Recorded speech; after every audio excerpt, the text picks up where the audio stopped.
Welcome to The Jump. I am Rachel Nichols. Today I am joined by our resident coach and new papa, David Fizdale. Congratulations, Fizz. Our senior writer, Ramona Shelburne, will be along later. And coming up, LeBron is going to speak to the media today. He is always very candid, so we will hear what he has to say. First, though, the saga of James Harden and the Rockets continues. Harden did not participate in the Rockets' first practice of the season yesterday. Rockets coach Stephen Silas said Harden was not at practice because of the NBA's COVID-19 protocols. Harden did not return for a scheduled solo workout Sunday evening either, but told Rockets management he's going to report soon, whatever that is, a source told our Tim McMahon. Harden was all over Instagram this weekend, attending rapper Lil Baby's birthday party in Atlanta without wearing a face mask. Players were actually supposed to quarantine at home this week, other than testing at team facilities, individual workouts, and grocery shopping. I don't know if there were any groceries at Lil Baby's birthday party. James Harden's sister also took to IG to defend her brother. It was a photo of them together with the caption, "His pain is my pain. We got the same pain." So, what do the Rockets have to say about all of this? Here is Coach Stephen Silas earlier today when asked about Harden. The question was, when will James be back and how big of a setback is this? Take a listen. As far as timetable, there is no timetable as far as I know. And it is a setback. You know, you want your best player to be here, and there is a short window, as you've alluded to. As I said yesterday, we're working as if this is the 6th to the 23rd. So there is some time, but, you know, it is a setback. I mean, I have to be honest and understand that this is a setback, not having one of the best players in the NBA here. But I'm working with the guys who are here, and we're working hard, and we're doing a good job. Well, shouts to him, new coach, being put in a difficult position and being candid and honest. Definitely the way to go, Coach, because people know if you're not telling the truth. What do you think it is like for him to be starting now and dealing with all of this? Well, it's difficult. You know, you want your best player in camp. You want your best player there to lead and set examples and things like that. And right now they don't have that. And when you see them on Instagram having a good time, kind of going against the COVID protocols, I mean, seems like James is sending a pretty strong message back to Houston about where he's at. And as the coach, you just got to keep pushing forward. You got to prepare your team. You know, you're going to have a no excuse attitude like I know Coach Silas has. And you do the best you can with what you have. Well, that's definitely the playbook, but it is easier said than done. And for the whole Rockets organization, Fizz, can they afford to let this drag out through the season? Because they told our Tim McMahon earlier last month, we can afford to get uncomfortable. We're willing to get uncomfortable. We're not going to take less for James in a trade than we think that he is worth to set our organization up for the future. But are they going to be able to actually pull that off? That's going to be a tough line to walk because, you know, they're going to be getting a lot of pressure from him and his people. And if he's not performing at the level that we're used to seeing from James Harden because he's got a lot going on internally, you know, people are going to look at that and see that as an opportunity to wait him out. And if Houston waits too long, they might get stuck in a position where they lose. So it's really walking a fine line on when to do it and when to pull the trigger. But also, you got to keep James Harden in a place where he still plays for you and performs for you and gives your team a chance. Absolutely. And I now see we are joined by our senior insider, Ramona Shelburne. Lovely to have you here. Can you piggyback on what Fizz was saying? Just how long can the Rockets afford to wait this out? Well, Rach, I mean, you were the one who covered Jimmy Butler in Minnesota a couple years ago. Yep. And I think we all thought that they had some time. Okay? They did not, Butler Ramona. made They did everybody not have fairly time. uncomfortable. No. I seem to remember watching you interviewing him right as things were about to blow up there. And, you know, like if a player wants to make the team uncomfortable, if he wants to be disruptive, then they can. And I think the one thing that got me about James's post over the weekend is this isn't Lou Williams at the strip club in Atlanta, at Magic City, where somebody posted a photo of him and then everybody said, oh, wait, Lou Williams was at Magic City? Right. This was James posting it himself. Right. He wanted people to know he was out with little baby with the Prada bag and $100,000. I don't know how much more blunt you can be, but that's a message that's sent. Now, I also covered a media day, oh man, it feels like a million years ago. I think it was 2007 though, when Kobe Bryant had demanded a trade with the Lakers. And we were all standing out there waiting to see if he'd show up. And none of his teammates knew if he'd show up, but he eventually showed up and did what he was supposed to do, said what he was supposed to say. The Lakers never traded him, and they went on to the finals that year because Andrew Bynum got good, and they traded for Pau Gasol. So could be one of two things for the Rockets. Yeah, I remember Kobe Bryant said on the radio that he wanted to trade. It wasn't even like through reporters or sources. He came out on the radio and said, I wanted to be traded. He put his name on it. And absolutely, they waited him out. And it is a little bit of a battle of wills because James has 2 years left on his deal. And there is a point, Fizz, I think, where the coaching staff and the front office can say, we don't care. You need to be out on the court and play. And remember, if NBA players, quote, sit out, it's not like the NFL. NFL players can sit out and their contract year continues, even if they're not getting paid. With the NBA, if you don't report, your contract year does not start. So those 2 years he has left on his deal with the Rockets, if James would say, and he's obviously not going to do this, but just to explain the difference, if James's strategy was somehow, well, I'll just sit out this season, he would come back the next season and still have 2 more years left on his deal. Inside the franchise, what are the discussions, Fizz, that as a coach you're having with the front office back and forth about how to handle it and what to say to the other players? Well, I think it first starts with sitting down with James and saying, okay, how do you want this to play out? And, yes, we are actively shopping to trade you, but until we can, we all have to be pros and do our job. And you would expect and you would want to encourage him to be that type of person that would come out and play until that opportunity came up where a deal could be worked out. It doesn't look good for anybody if James doesn't show up. Well, and I think for Houston, Fizz, to me, the conversation is James going to play nice? Is he going to be, or is he going to be disruptive? If he can settle in with John Wall and they can get off to a decent start, that actually increases Houston's leverage. But if he's disruptive, if the team starts to crater, then they're really trading him from a place of duress. And I think that's what the organization has to determine. Now, I personally am in the camp that says he's under contract, he's a great player. You just don't get many chances to trade great players. Right. And if you trade James Harden in the wrong deal, your franchise is going to be digging out from under that trade for the next 5 to 6 years. So you wait until you get what you want for James Harden. And you have to tell him, help us help you. I mean, there's a lot of players who've been in this situation. And if you help us help you, then you can get to where you want and we can get something in return for you. And that's where that professionalism comes in, where you just say, hey, listen, come out, play hard like you always do, perform at a high level.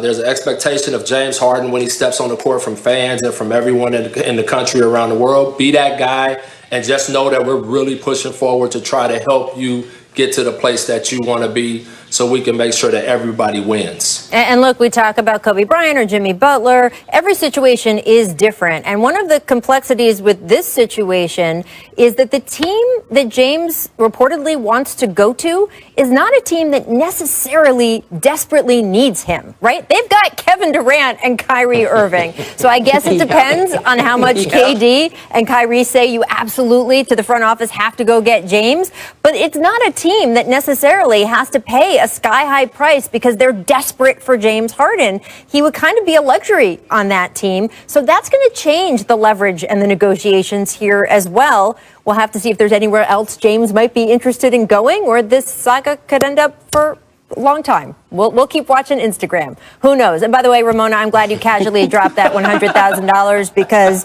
James Harden apparently gave Lil Baby $100,000 for his birthday, among other gifts, which is amazing. Coming up, we're going to talk about that team that beat the Clippers, but that didn't happen. Instead, thanks to 3 positive COVID tests in 4 days, Portland's entire facility has been shut down. Oh, and the Blazers are supposed to play their first preseason game in 4 days. Toto, I have a feeling we're not in the bubble anymore. Instead, welcome to the new NBA, where coronavirus could easily end up being more disruptive than it's already been in the NFL or Major League Baseball. After all, those sports are played outside. Football has 6 days between games to see if a positive test is ripping through the team. In baseball, the players have pretty limited physical contact with each other. But basketball? Yeah. NBA teams will be trying to fit in 3 to 4 games a week, indoors, with players sweating and breathing all over each other as they travel around the country. And they're not starting from a great place. When teams started COVID testing to prepare for training camps, nearly 9% of players tested positive, a number that would be catastrophic if it continued throughout the season. So how do officials make sure it doesn't? Well, this weekend, the league dropped a 158-page memo detailing the new rules. That was an expansion on the 138-page memo they dropped last weekend. And here are some of the rules they talked about. Players and staff are no longer allowed to go to any bars, lounges, or clubs, even when they're at home and on their free time. No, quote, live entertainment either, Lou Williams, and no visits to public gyms, spas, pools. So it would seem that, say, if a player has a kid on a sports team and that team is playing this winter, the player cannot go to his kid's games. It'll be interesting to see how the league interprets that one. No indoor social gatherings that exceed 15 people either, so watch out for that Super Bowl party. And the rules get even more strict when teams are on the road. Players can't use the hotel gym, for example, unless the hotel has closed it to all other guests during the team's entire stay and sanitizes it between each use. There are rules for where and how players can eat, rules about mask wearing, testing, quarantining, and teams who break the rules, intentionally or not, the NBA says it could levy fines, suspensions, or loss of draft picks. Games could be forfeited. Individual players could see their game checks docked. Oh, and the league will also be doing unannounced spot inspections of team facilities to make sure they are in compliance too. So is all of this going to work? Yes and no. The NBA has so far been the most thoughtful sports league in America when it comes to COVID, from the experts they're working with to the protocols that they have put in place. But this is a virus that has a Rasheed Wallace-like disregard for officiating. And no matter how many rules there are, the positive tests are going to come. The games will be disrupted. So no, Toto, we're not in the bubble anymore. There are no ruby slippers to click together. Just a lot of patience and a lot of crossed fingers as what could be the NBA's most chaotic season is set to begin. Coach Fizz, this is a lot. As a coach, if you were in the position of trying to manage players dealing with all this, how enforceable even are all these rules? Well, I think you have to have those rules in place. I mean, you're trying to pull off something that's nearly impossible. So you do have to have those things in place, but you just really would hope that people would take this seriously enough that they wouldn't put themselves in those positions to jeopardize not only their health and other people's health and lives, but your profession, your craft. A lot of people are going to suffer just because of irresponsible decisions. I think that's going to be what it comes down to, is the personal responsibility of everyone doing their job to make sure that everyone stays safe. The same thing we've been asking the whole country to do, right? But I think the next step is going to be, what is the NBA going to do when a guy gets sick? How are they going to handle that? And then how are they going to track that and keep the league moving forward as they try to get 72 games accomplished? I think all of that stuff is going to be something that the league is going to have to figure out as they go. But I do think having a strict situation in place to start is the way to go, and then you can always adjust from there. You know, Rach, I think this is going to come down to players keeping each other accountable. This is what's happened in every other sport. I remember when baseball started up and the Marlins had a big outbreak, and there were several other teams that were disrupted by it, and it almost looked like baseball wasn't going to get off the ground. And you know, I think the tipping point was really the Cleveland Indians situation, when you had Mike Clevenger and the other pitcher go out. And their teammates really called them out. And I remember talking to Kenley Jansen from the Dodgers at the time, and he said, you know, if we want to have a season, if we want to do any of this, like, we've got to keep ourselves accountable. And I think, you know, I've heard about we made fun of the snitch line, okay, in Orlando. It wasn't as necessary in Orlando, but it is very necessary going forward, right? That snitch line is going to be really important, and it's got to be coming from within, because if the league has to crack down on teams, if the league has to make an example of somebody, kind of like they did with Lou Williams, I thought in the bubble they made an example of him. We saw that in football with the Denver Broncos. They may try to make an example of those quarterbacks, but that's only going to be putting out spot fires. If you actually want this to work, it has to come from the players. It's complicated. Yeah. How important is it to you at the end of the day? Right, but it's complicated, guys, right? Because on the teams that are marching toward a championship, I can see players holding each other accountable. We all know what it's like in the middle of the season with a team that maybe doesn't feel like it's really in there and not everybody's rowing in the same direction. And by the way, that Cleveland Indians example, Ramona, is exactly right. And that's the thing I think of the most also.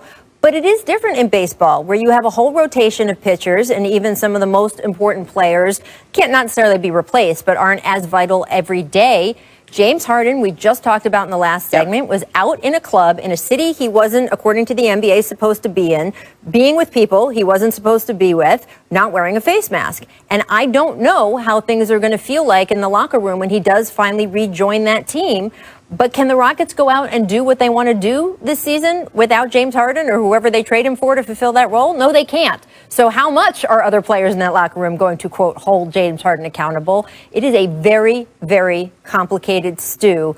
And it's just a lot of rules also. And Ramona, I haven't gotten a great answer on with a positive test. As Fizz says, we've read the protocols and the 10-day quarantine and the 2 negative tests to come back and all of that.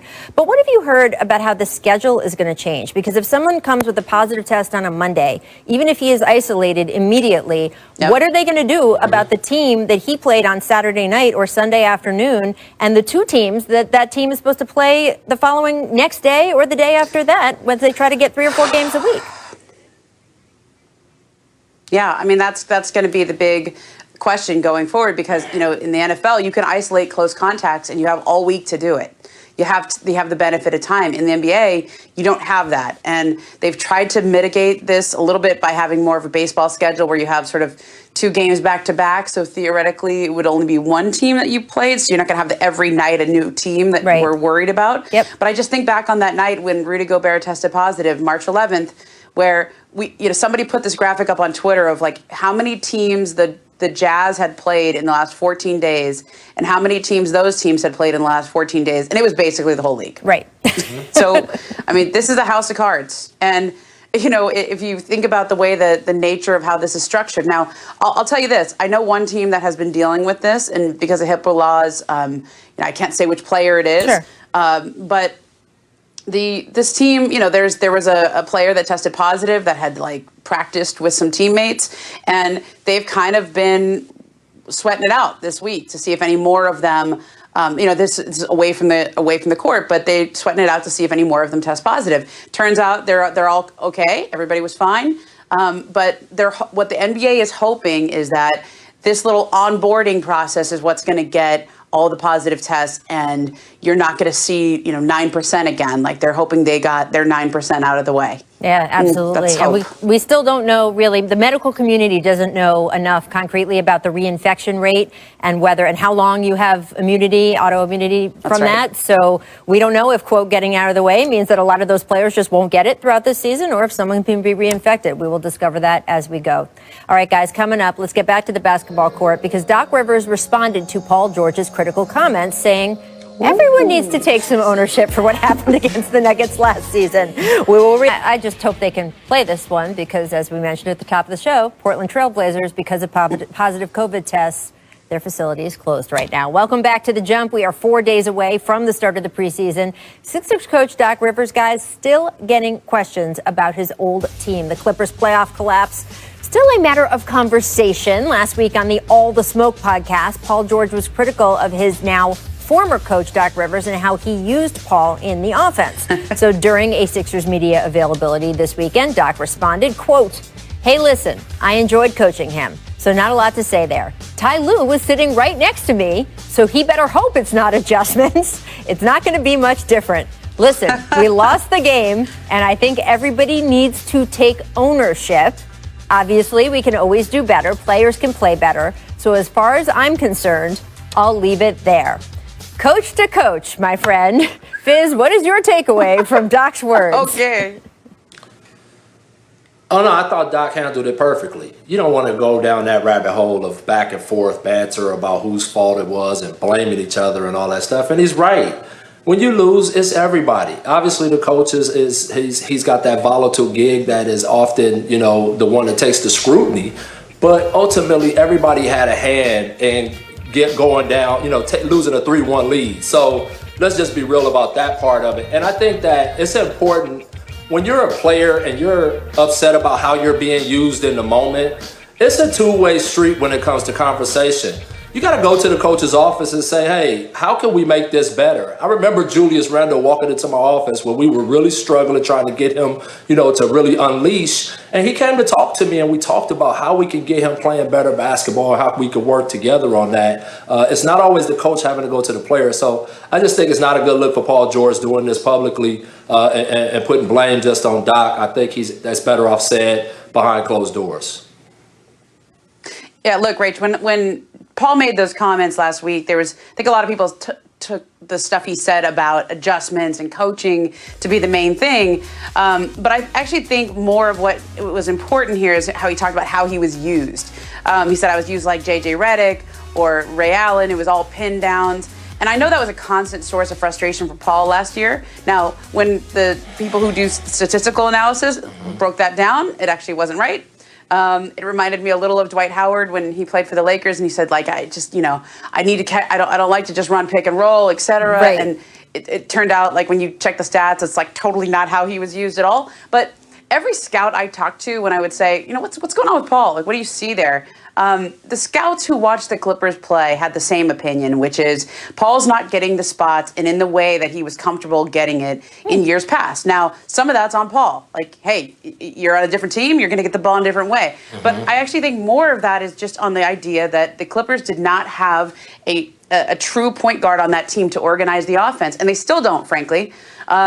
And, a lot of that fell on Kawhi Leonard. A lot of that fell on just the system they were running. But they're going to have to figure that out because Paul's not comfortable in the offense that they were running last year and in the ways he was being used. And whether the statistics bear that out or not, I trust the scouts who watch them play and say, get your guy comfortable. And I think for Paul, like, if he had it to do over again, probably wouldn't have taken a shot at Doc because you don't want to take shots when the enduring image of you is hitting the side of the backboard. Yep. Yeah, and I piggyback that, Ramona. You need a guard or a player on the floor that understands game flow and when a guy's not engaged in the game and what he needs. And they don't have that right now. That's what makes LeBron so great is because he knows the flow of the game. I don't know how many times he came to the bench and said, hey, we got to get D-Wade a layup. We got to get Chris Bosh an open shot. We got to get Ray Allen a shot. He understood that as a player, so it never fell all on Spo to figure out how to get a guy going. They collectively did it, and he was the catalyst of that. And I don't know if they have that working for their team right now. And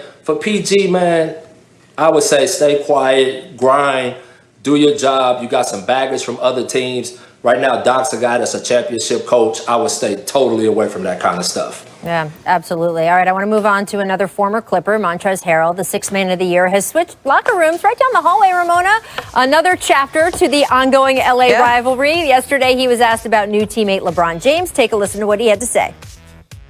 I definitely think his leadership is a tremendous skill to have. Talking to guys, putting guys in the right places, knowing what coach wants us and where he wants us. So I think we have a strong, great leader in LeBron. Not only him, AD, Mark, guy who's been around the league as well, man. So I think we just got great leadership in the locker room overall. Great leadership in the locker room. Great leadership in the locker room. The Lakers and Clippers opened their preseason against each other on Friday. They also opened the season against each other. Ramona, do you read anything into those great leadership in the locker room comments? Oh, yeah. Like that. Look, that was the one thing the Clippers, like, I remember reporting on, their collapse after last year. And I, talked to a lot of people with the team, on the team, around the team. And there were two main criticisms, which was lack of leadership, on-court leadership specifically, and the lack of a point guard who would sort of set up that offense, et cetera. Now, when Trez says that, I think that's a shot at the former team that he was coming from, right? That the Clippers obviously, when you get 6 different answers about who the leader is, probably means you don't have a leader.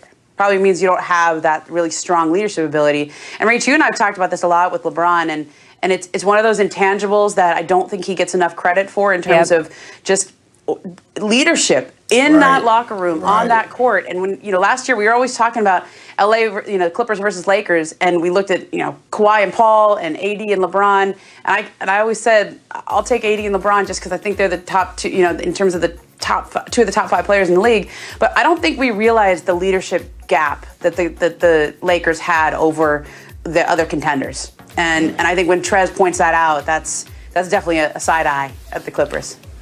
Yeah, but I also think that it's a tough position to be in.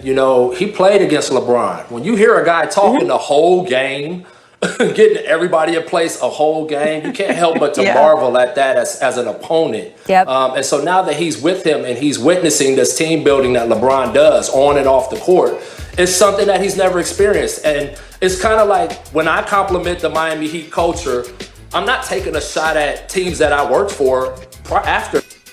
It's hard, but people will take that as a shot at other teams' cultures. And so it's a tough position to be in when you're complimenting something that you've been a part of or you're coming to be a part of that's really unique and different. LeBron is arguably the best leader in professional sports to date. And you're going to that team and you're witnessing this, you can't help but to compliment it. And I don't think it necessarily has to be a shot back at the old team. Well, LeBron himself is speaking to the media today, and he spoke about the addition of Trez. He also talked about his reaction to the super short offseason after the Lakers won a title. Listen to this. Well, it's definitely too early to tell, but we're just so excited to have those guys here.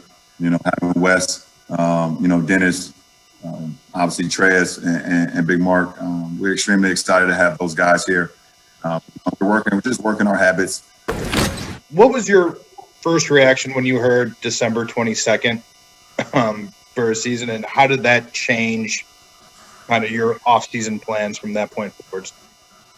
I was like, wow.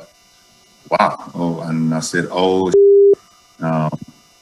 just being completely honest, I wasn't expecting that because the early conversations were going on. I was hearing that there would be kind of a mid-January start. And the training camp will kind of start after Christmas. We have an opportunity to spend Christmas with our families, so I had already planned a vacation with my family for us to go somewhere, which I haven't been able to do, obviously, since I've been in the league. And, so I had to switch up a lot of things. Once I heard the December 22nd start and with training camp starting, obviously this week. So.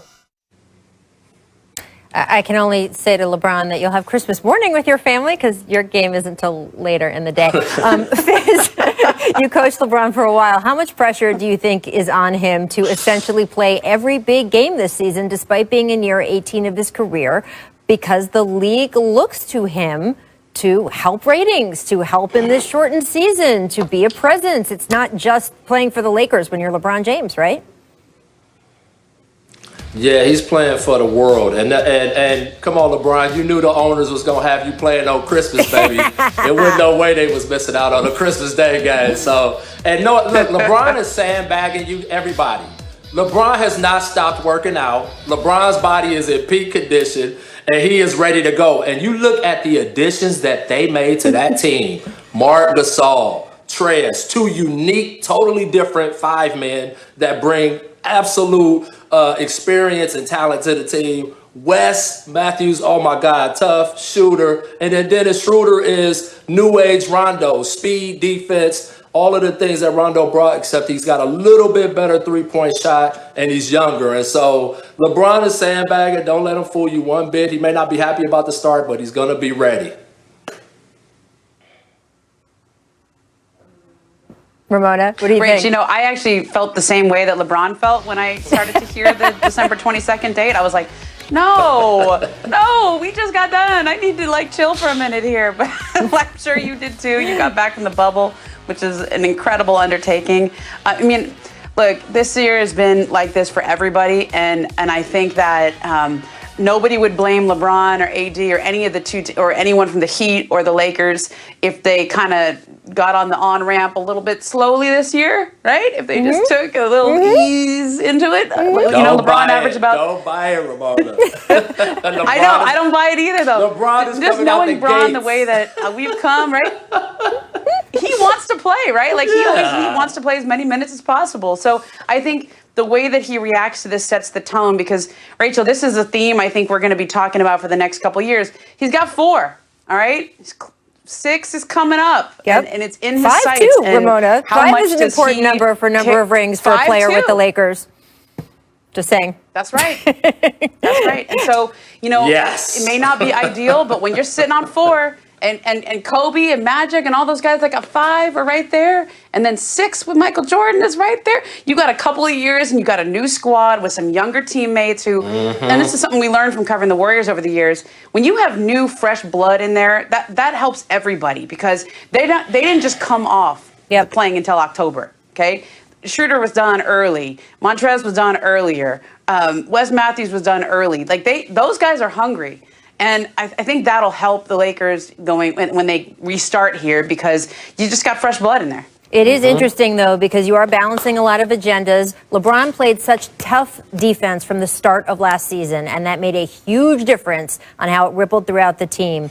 If he's not doing that at the start of the season, that tone is set differently. And we saw that the Lakers needed it in the NBA Finals, so we will see what happens this time. Coming up, remember that team that beat the Clippers in the playoffs? Yeah, we talked about it earlier in the show. Now we're going to get to it. Our predictions for Jamal Murray and the Nuggets. Woohoo! And also, here is our Jump Recommends for today. Finally, I spoke with celebrity tattoo artist Mr. Cartoon, who designs the new Clippers uniforms. He joined us to talk about working with them. He's a native Angelino. This is a big deal for him. And oh, by the way, he has also tattooed Snoop, Beyonce, and the late, great Kobe Bryant. Check out a short clip from our convo right now, and you can head over to YouTube as well for the extended version. It's amazing to see these designs on the Clipper uniforms because this was writing that was used on the back of the homies' sweatshirts, and we would write it on the walls. And, you know, this is something from LA that comes from like graffiti art to low riding culture. And for it to be on a major sports team is big for us. I mean, you had police chasing you off, writing it on graffiti walls, and now they're putting it on an NBA uniform. That's a huge leap. Huge leap, you know, and this opens the doors for a lot of up-and-coming young people that love graffiti, but hey, they can have a career in art or sign painting or lettering, or hey, they could design for the Clippers. You did, of course, also work with the late, great Kobe Bryant. What was that experience like for you, and how do you think of it now after his passing? Kobe is a true inspiration. You know, we actually had an appointment to get his daughter's name on him when he passed, and I think the whole world was crushed. I don't know if it will ever be the same, but he was always a gentleman, funny. You know, he would ask you how your kids are doing, remember your friends' names. You know, it's amazing, man. A huge. We play Thursday? You don't get 2 days off? No. On some nights, he's merely an absolute star, and on other nights, he's an actual supernova. There are very few guys in the league who go nuclear like Jamal Murray. He has it working on all cylinders. He is working Utah like a part-time job right now. Are you going to say something? Go ahead, bro. I just don't get not double teaming this guy. Like, get the ball out of his hands. You cannot stop him. 2 seconds to go for the win, and it rims out. Denver hangs on. I've never been so happy to play so bad in my life. Nikola Jokic, man, continues to be the smoothest center in the game. Quietly with the 30 and 14, he was like Old Faithful, just very rock steady. Shot clock winding down. Murray puts up a 3. Bang! Jamal Murray from downtown. This is absolutely shocking. What a performance by this Nuggets team. You got Shaq, you got Charles, you got Stephen A. All y'all better start giving this team some damn respect. I'm not counting the Nuggets out next year. Do it at your own peril. I love that. Working Utah like a part-time job. Fizz and Ramona still in the house. And guys, let's keep with the TV theme we had previously on. Well, let's now discuss the cliffhanger in last year's season finale. Jamal Murray, one of the big breakout stars in the bubble, averaging 24.4 points, scored more than 40 points in 4 games. Jamal has no All-Star, no All-NBA appearances, but that sure looks like it's about to change. Coach, what are your expectations for Jamal this upcoming season in what is still a very packed Western Conference?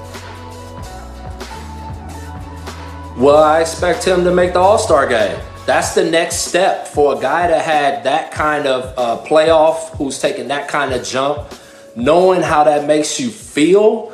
He's probably been in the gym, in the weight room, working on every little bit of his game because he understands there's a gauntlet out west at point guard to get into that All-Star game and to get past a team like the Lakers to get into the finals. You're talking about Steph coming back, John Wall just came west, Dame Lillard, Chris Paul. You got the young kid in Memphis who's spectacular, Ja. I mean, I could keep going on and on and on. So every night he's going to have to play like he played in the playoffs to take that all-star spot. And that same kind of effort will lead his team to a higher plateau. I think the kid is fantastic. I think the word nuclear is a great word to describe him when he starts to get going. Well, I think, for young players, when you have a performance like he did in the bubble, the whole rest of the league is now watching all that tape and trying to adjust to him because he's just become a force that you have to reckon with if you're going to play the Nuggets. Now, I think the biggest issue for him is, can he do this consistently when they're not in the bubble and he's not locked in the playoffs? And also on the defensive end, because the Nuggets obviously lost some great defensive players, and he's got to step up on that side and be a leader on that side of the ball, because that is, Mike Malone was joking today, we lost some defenders. I guess we're going to score 130 every night. But generally speaking, defense wins championships in this league. So I think that's where he's got to improve. All right, I want to take a look at the games the Nuggets fans will need to binge watch in the first half of the schedule. Christmas Day, the Nuggets host the Clippers, who they, of course, bounced out of the playoffs. Clips looking for a little revenge there. They will also face the new-look Suns on ESPN on January 22nd. And finally, it's spoiler alert time. Caesars gives the Nuggets 10-1 odds of winning the Western Conference behind the Lakers and the Clippers. So, Coach Fizz, where do you predict Denver will finish in the West standings? Are you at 3 also? It all depends on what the Clippers decide to do. Is someone going to take ownership of that team in that locker room? I know what T. Lue is going to bring. Kenny Atkinson, Dan Craig, Chauncey Billups, Larry Drew. That staff is loaded. They ready to coach. But is someone in that locker room going to take ownership of that team and really lead that group to the place they need to be? And a lot of that is going to be based on, is Paul George and Kawhi Leonard playing the appropriate amount of minutes together? Because remember, it was minutes management last year, and the big thing was they never got together and got to clicking. And so that's going to be critically important for them to get the number 2 seed. Because if they don't get clicking, that Denver team is ready to take off. And Jokic ain't no joke. So that's where I'm at with it. Jokic ain't no joke. We will leave it at that, Fizz. Thanks so much. We will be watching you, Nuggets. And in this next segment, for you guys watching The Jumper, to give you a little update on what's going on with the Greek Freak and that contract situation in Milwaukee. Stay tuned.